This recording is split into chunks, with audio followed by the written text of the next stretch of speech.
Welcome, everyone, to Getting Unstuck with Misfits Unplugged, celebrating the journey of career rebels who have overcome challenges, blazed their own paths, and are winning. Today, we have the honor of having Shenique on with us, or Dr. Shenique.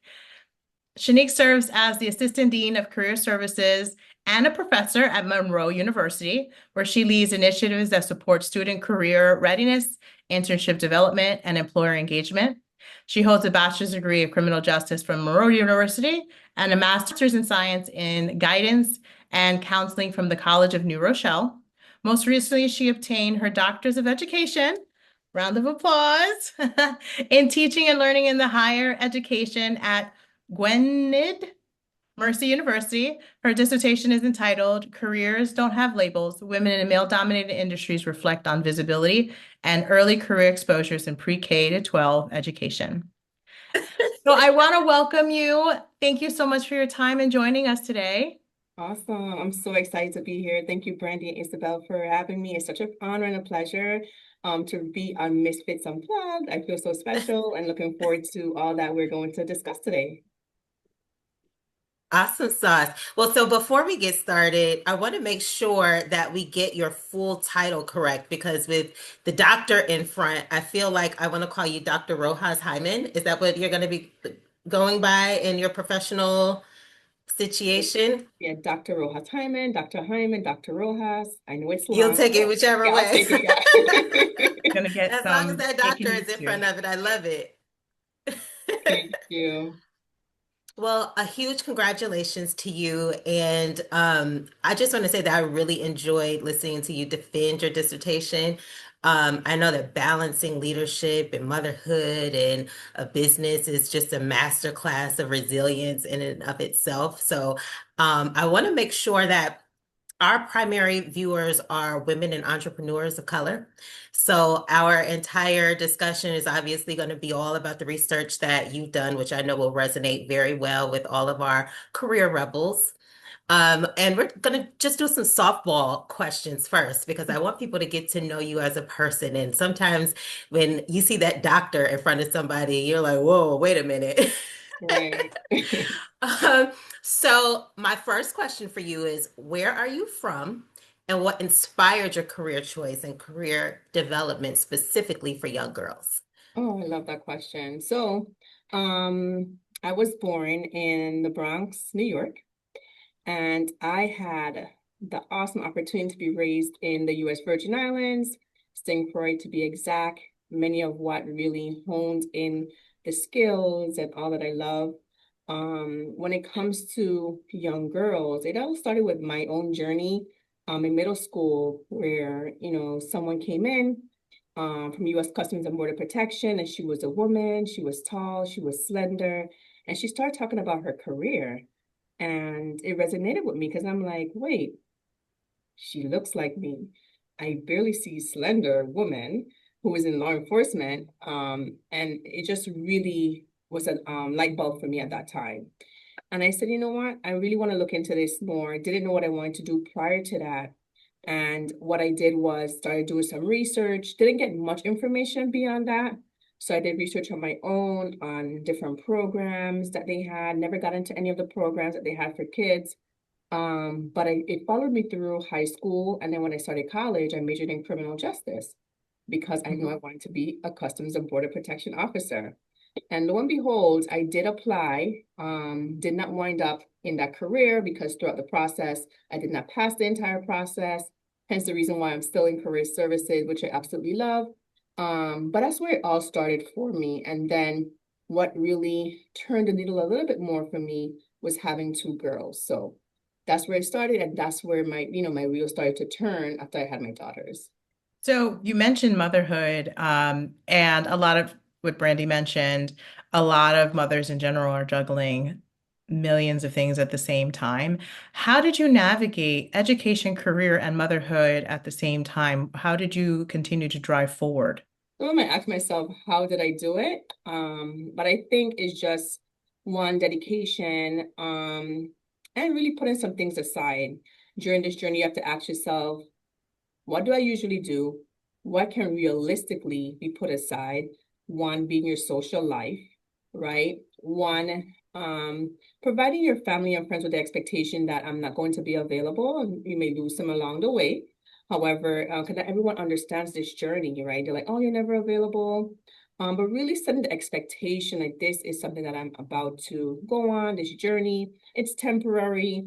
And really living my life by, of course, a timeline, right? So I will have a calendar. So during the week, I know what my time is set like. During the weekends, I wanted to ensure that I was present for my girls, even if I'm on my own journey. So none of their activities never stopped. Always did their activities on the weekends and make sure that I had at least one day on the weekend for me for schoolwork so I could meet my deadlines. And to be quite honest, having an accountability partner, I was fortunate enough to have my best friend be an accountability partner with me along this journey.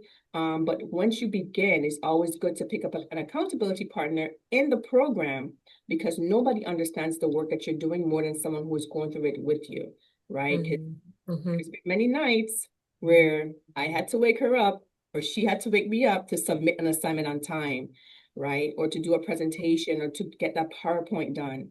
So it's a lot of, handshakes and support that you garner from your family. My husband was a tremendous help as well, making sure that I can go to Starbucks to study or write a research paper while he watched the kids, right? And I know everyone don't have that, but it's really finding a support system that works for you before you begin the journey, as opposed to doing it as you're going. So that's what it takes that really supported me along the way. That's so cool. And so you mentioned that you have daughters who are 8 and 4, right? And my next question is sort of a slide off of the other question is I have an 8-year-old son. And so I know, at that age and at this age, he's really coming into himself and really sort of understanding the world sort of around him, even understanding what mommy does for work and what daddy does for work and our schedules and stuff. And so my big question, particularly since and we'll get into your dissertation because it's all about little girls. How much of your pursuit to be a doctor does your daughter really understand? Did she really understand that mommy was going for like this big thing and the weight of it? So I'll say this, throughout the journey, one thing I appreciated about even my now 4-year-old, there have been times that I fell asleep with the computer in my hands on my lap. And my 4-year-old would say, Mommy, wake up, you have homework to do. And I never forgot that statement. It always stuck with me. My 8-year-old, she'll be like, you know what? She'll tell my youngest daughter, let's give mommy time to do her work. So they always knew I was in school, but not necessarily to what extent. I haven't really shared that with them much as yet. But the day I defended and everyone started calling me Dr. Rojas-Hyman, she said, Mommy, so now you can fix my feet and my hands, now you can take care of me. So it was just funny. So I haven't really, got into depth in terms of the type of doctor, because I know I really have to sit with her and have her understand what it is. But again, they understood the journey and what it took for me to be in school and I have to graduate. But the doctoral part of it, I haven't really gotten into depth with her as yet. So your research mentioned that career narrowing can begin as early as age 4. So what are some subtle labels we accidentally put on young girls of color that limit their professional imagination? So, a lot of it sometimes stems from home, and the limitations that we, provide, saying, you can do this, right? You can be a teacher or, you can be a nurse, and depending on one's background as well, right? I've found it really stems because when you have the older generation who is not really used to a lot of things that's happening now, they're stuck in those elements of what careers look like by gender and not what careers look like by just being a human. So I think those are some of the labels that we have, the teachers, again, you can be a nurse or a homemaker, right? Or you want to be someone's wife one day. These are some of the labels that they tend to have. And then you bring it into school and the tools that they have in school, because sometimes even as as a pre-K level, of course, they're not really teaching these stuff, but they bring in these different kitchens and the dolls and the trucks, you know, and the Legos. And you might mostly see probably sometimes boys playing with the Legos more or the trucks, right? And they're saying these are for the boys and these are for the girls, as opposed to having, you know, a unified form of tools, like STEM. Like STEM is a big thing now, as we know.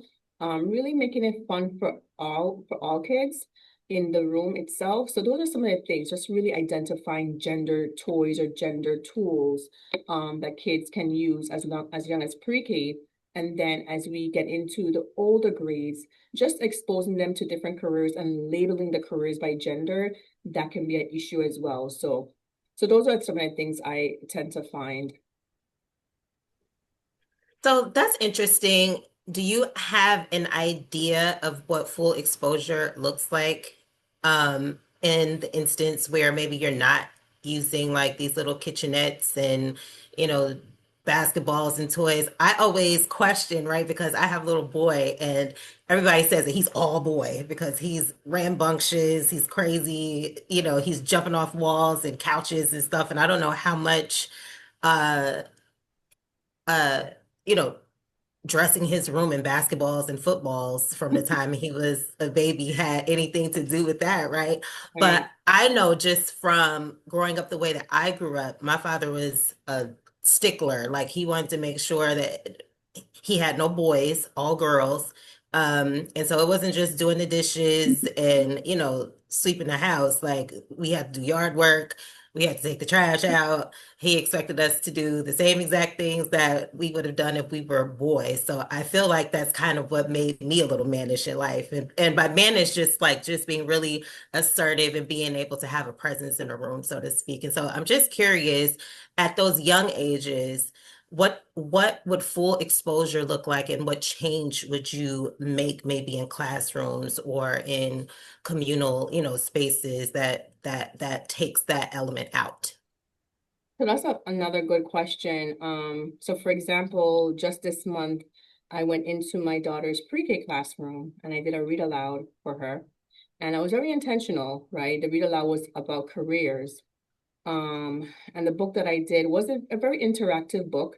And it spoke about careers from being a chef to being a firefighter. And one of the things I did was ask the kids, what do you want to be? What do your parents do? And what do you want to be? And I'll never forget, they had one little girl who constantly said she wants to be a firefighter, right? So obviously that we're making some movement here. And I saw her mom and I asked her mom, you know, I was very excited. Your daughter says she wants to be a firefighter. And one of the things that she shared, ever since the school brought the firefighters to the classroom, she's never changed her mind since. So again, exposure, right? Having them being able to really see, not only see it, but be a part of it. The practicality of it is very important to their exposure, right? So letting them know like, hey, we do have, I've seen females, right? Seeing females and males in these different occupations is very important. And not only seeing it, but again, being able to be practical about what they can do, what they can feel to see if it's for them. Because little as 4, as mentioned, they know. They know they like something or that's too scary for me, but you don't know until you give them that opportunity or you expose them to it, right? To your other question, you say your son may have, you know, basketball in his room or different footballs or whatever. For girls and boys, sports, right? You know, girls could play basketball, boys can play softball. There's so just open them up to so much different opportunities. Like now we have girls who are doing dance classes and they're playing softball, right? So they're doing both. There's a soft side and then there's still, you know, the athletic side. And then it teaches them so much. So it's not only about the careers, but the soft skills that they can build, leadership skills, time management skills from that young age. So there's so many different ways, but I think a lot of it is not only the exposure, but the practical part of it as well. I love that. Super cool. Mm-hmm. I have a 5-year-old, and before being a mom, I probably couldn't relate to four being where all of this started. But Mhm. at 5 years old and having the conversations that I have with her, like one in the last week, well, we talk about hair. My daughter's more Afro-Latina, so she has big curls and looks different than the rest of the kids in her class. But she brought home that someone didn't want to play with her because of the color of her skin. And I was like, okay, 5 years old. Am I ready to have these types of conversations? But it's conversations like this that help mothers that don't know how to navigate it, but also navigate it in a positive way so that we're not continuing to kind of build on generational trauma, just more awareness and helping. Mhm. So to your point, I talked about education. Share with the girl your background, make it more interesting so that you can relate to one another, and then you don't have to feel isolated. You're celebrating yourself in those Yeah. conversations. Now, a 5-year-old understands this much of it, but it's about repeating it and bringing it in into those conversations.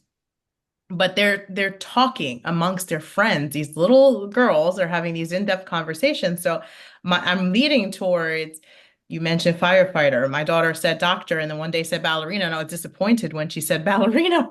I was like, no, let's get back on this doctor path.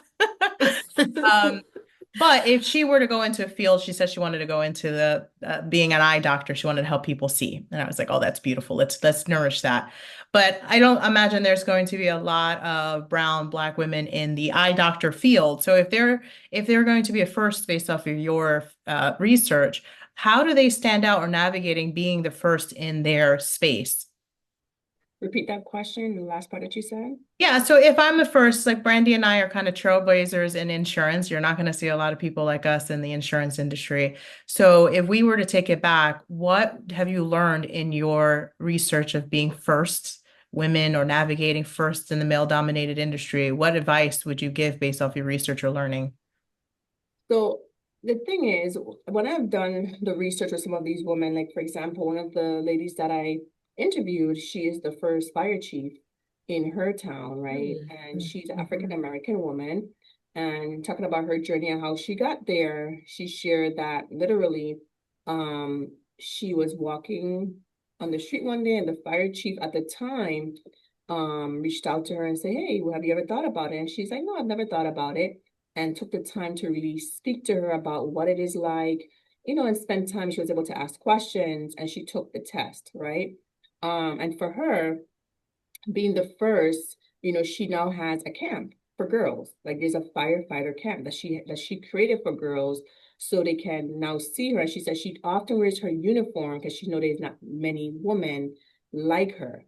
So she makes it a habit to wear her uniform as much as possible so that the girls can identify. It could be in passing because sometimes that's all it takes, just see Mhm. that in passing. But to your point in terms of, being the first, all it takes is interest. And once you have interest, is really helping them carve that out. Like, for example, you mentioned eye doctor. She's interested in being an eye doctor, although she may not see someone that looks like her. What are some things you can do, right? Sometimes these different places have different event for kids, having her be exposed to it, attending, touching the material to see this what she really wants to do, right? So again, having someone like that looks like you is the icing on the cake, but Mhm. having her follow her dream, having her see the practical piece of it, I think is very important as well. So to give an example, during my defense, you can see my daughters were dressed up in the pilot uniforms, right?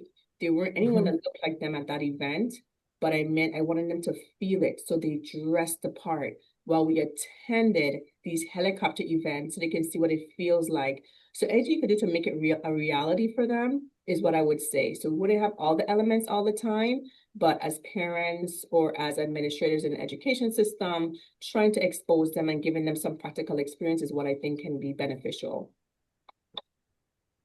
That's awesome. So I'm going to shift gears just a little bit because I know that you are also a business owner and you've been involved in building programs specifically around some of your research. So, building the career mom ecosystem, how has your dissertation influenced the curriculum or mission of your Mommy and Me summer camps? So in terms of that, I would say, being practical. So here it is, the defense and, my research was more theory. And then with the career momnista, it was more practical, right? So I'm really living what I'm researching, right? And I found it to be very helpful for me because every summer, I would take a week to say, okay, this year's theme is we're gonna look at helicopters and we're gonna dress the part. We're gonna see who in the state has any type of events that's going on that relates to it. You're gonna actually go into these helicopters to see how you feel about it. So I was very intentional about that, or having them attend, speaking engagements, right? That can speak to their level and have them understand, like, this is what it is. Here's someone who is in the space of being a pilot, what it is like. We also met some females that they took pictures with that were EMS pilots, right? So they were able to go into the EMS helicopter, which is like an ambulance, so kind of explaining that to them. So this is someone who helps people, but they do it by ear, right? So again, I try to give them the practical exposure and reach out to different organizations to see if they have things for kids. One of the things I'm going to be doing this upcoming summer is that they're going to be going to an animal shelter. So last summer, they collected money. They had a lemonade stand and they collected money to donate to the animal shelter. And because they did that, they get a free tour with the animal shelter. So different things like that to expose them, because they probably never thought about an animal shelter. But having them see that, a part of this too is community service for me. You can get all these fun things, but there's also community base. We have to earn it in a sense. And donating, like that was hard for them, right? Donating clothes. I'm like, oh my God, I'm giving my clothes away. And after they donate the clothes, I ask them, how did you feel? Like, mommy explained to you the purpose. And they would do a little interview of how they felt about donating clothes. So one of my eldest, she's done it for 2 years. So she has 2 interviews. The first one was a little tough. The second one, she's getting used to it. And I want to continue doing that. And after we did that, we went somewhere else. So again, it's all about the exposure. And you keep hearing me saying exposure and practical engagement. Those two for me have to work hand in hand so they can really become and see who they want to be. They have to feel it. They have to see it. They have to, do so many things to make sure that it's for them.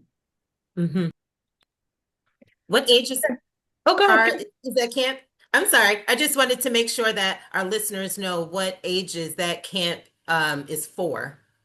So the camp literally started with just my first daughter. So I've been doing it for like 7 years now. And right now it's not really a full-blown camp. I literally do it with my daughters. And then what I'll do, I'll bring in like some friends that they have, or some of my girlfriends' kids, they will join in. So again, it's more of a pilot. I've been doing it for the past few years. Hopefully, I would love to see it grow, but age range wise, anywhere from 2 to 14, 15. And we try to make it flexible. So that's a fun thing too, right? We're not really working on timing because we know it's mom. So it's a flex kind of schedule, so to speak. And where is this located if anyone listens and wants to? Sure. So right now it's located in Connecticut. And we do activities in the state of Connecticut and New York. Perfect. Thank you. I'm going to shift back to your doctorate degree. But I want to talk more about what surprised you about what you learned about yourself going into the program.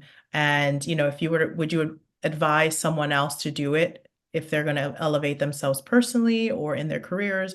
What did you learn about that you can kind of pay it forward to those that you're paving the path behind you for? Sure. So what I've learned about myself is how resilient I am, how powerful I am as a woman, believing in myself through and through. So I think back about my other journeys educationally and, from my master's, bachelor's, associates, I didn't have kids, nor was I married during those times. And knowing that I still was able to do it with a marriage, with kids, full-time job, being a professor, I'm like, wow, it is doable, right? But it takes certain things to be in place. And that may look different for everyone to have it done. Because one of the things I truly believe in, and I know everyone's journey is different. I always told myself when I have kids, I want to make sure I always show up for my girls, always show up for my kids, but I would never lose my identity because I would do not want to regret looking back 18 years and say, what did I do for myself? Oh, now is my time to get out there. I do not want that. So I always felt like I still want to be on my journey. I still want to be on my path and still cater to my kids. So truly believe in balancing the two somehow. That's really good. I'm going to shift it to global impact because I heard on your dissertation somebody talking about you possibly, doing something with the UN. So, how do you see this research on an international stage? And what are the universal barriers for women of color and male-dominated spaces as you see it? So just here in the space of New York, where I currently work, so to speak, many of us have such a diverse range of backgrounds. And then many people tend to migrate here, right? So as mentioned, one of the questions that was posed, do you plan to work with St. Lucia, right? Because there's different things that's happening. So it's kind of looking at what are some of the shortcomings or barriers in certain countries or states per se to see how we can really move the needle. It will take a lot of effort, of course, but really, the more that this gets exposed and more it gets more attention, it only supports us with kind of ensuring that girls have an opportunity to, again, not go into these fields, but be exposed to them. Because I want to make sure that that's really known. It's not for them to really dive into it, but give them a library to really see what's out there for them so they can choose early on. Because I've mentioned before many times, what happens is when by the time girls really are able to really identify and say, hey, I want to do this, there's other things that come into play, like academics. Academics is a big part, or finances is also a huge part. So if parents are able to really look for scholarships or look for opportunities for them to really get into these programs early on, that's something we want to do as early as possible, as opposed to waiting too late. When it's hard to really get the finances or really change academics for tutoring. So on a global scale, you want to make sure that it's, they get the exposure early on, not just here. Because many folks do have different backgrounds, again, even within Sure. the New York area. Mhm. Is there anything that we haven't asked you that you wanted to make sure that anyone listening to this took a piece of advice from you? That's a good question. That's a very good question. One of the things, and we kind of alluded to it earlier, and I found it to be very, that surprised me. And I think I mentioned this during my defense, is the sports piece, and how important it is for girls to really get into sports. And it's not for everyone, but if you do have a daughter that's interested in sports, and sports ranges, of course, sports to be gymnastics, right? It doesn't have to be soccer, but it really lends itself for them to build their soft skills. Many of the participants mentioned that, of how they were able to navigate certain spaces because of how they grew up, right? And being able to gain those soft skills and those leadership skills, and being able to collaborate in spaces with different, various individuals in a fast time pace environment as they're playing on the field. So that's one of the things I definitely wanted to share, if there's anything. Yeah, I love that. That helps little girls push themselves outside of their comfort zone. My daughter, she was playing cheer, and I thought, she's just playing around. And then she went to the cheer competition and stood on a stage in front of 100+ people and performed for her team. And I was wowed. I was like, oh my God, I don't know if I could have done that at 5. Seeing Mhm. her up on the stage. And I think it rings true to what you're saying, because sports or some form of like activity with other people, it makes you socialize and get out of your comfort zone, and also learn more about yourself, communicating, especially the younger girls, learning more about themselves. And I don't know if you guys can relate, but I probably didn't learn who I was really until mid-20s, where, we're a different generation. And now we're really trying to promote these young girls to kind of learn and love, or young kids, learn and love themselves at these young ages, which is, I think we're taking a turn in the right direction as moms, and as a community. Absolutely. So Brandy, I'll throw it over to you. You got more questions?